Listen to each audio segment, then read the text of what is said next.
Fala galera, professor Igor falando aqui, e o vídeo de hoje serve como um alerta para você que, assim como eu, tem um doguinho em casa e que de vez em quando gosta de dar uns petiscos para eles. Vocês acreditam que a mesma substância química que é encontrada nos radiadores automotivos tem sido tida como a responsável, segundo os dados da Agência Nacional, por mais de 100 mortes de cachorros em todo o território nacional? Essas mortes foram causadas por quadros de insuficiência renal e hepática grave, depois que os cachorros se alimentaram com petiscos contaminados da marca Bassar.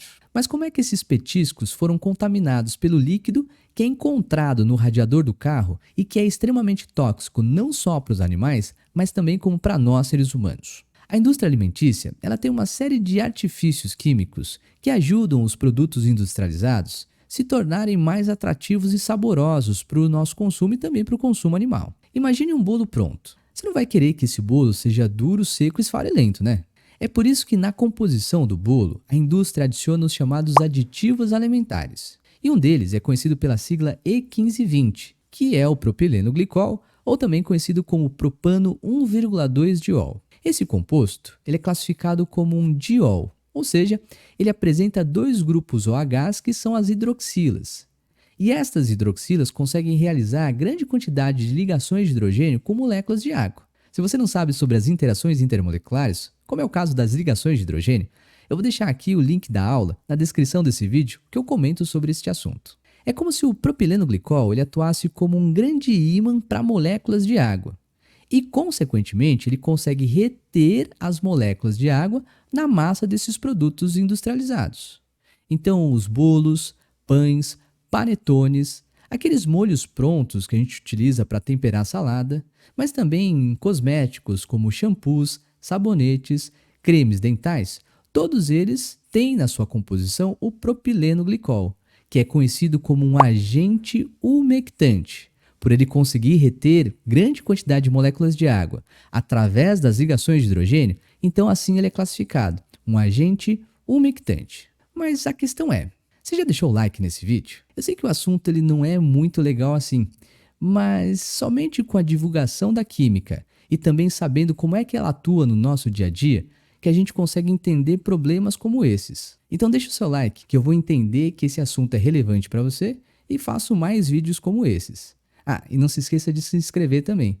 E já ativa a notificação para não perder nenhum outro vídeo. A questão é que o lote que foi comprado do propileno glicol pela indústria que fazia os petiscos para pets encontrava-se contaminado com etileno glicol. Pois é, esse etileno glicol é a substância que é adicionada aos radiadores dos automóveis para que você faça aí a elevação da temperatura de ebulição. A mistura do etileno glicol a 50% com água faz com que este líquido entre em temperatura de ebulição, ou seja, ele ferva a temperaturas acima de 100 graus Celsius, fazendo com que o motor então trabalhe numa temperatura ótima. Se for em países frios, o etileno glicol ele também é adicionado, mas ele faz com que a temperatura de congelamento diminua. E sendo assim, o líquido não congela na tubulação dos motores lá, fazendo então que o motor trabalhe de maneira ótima.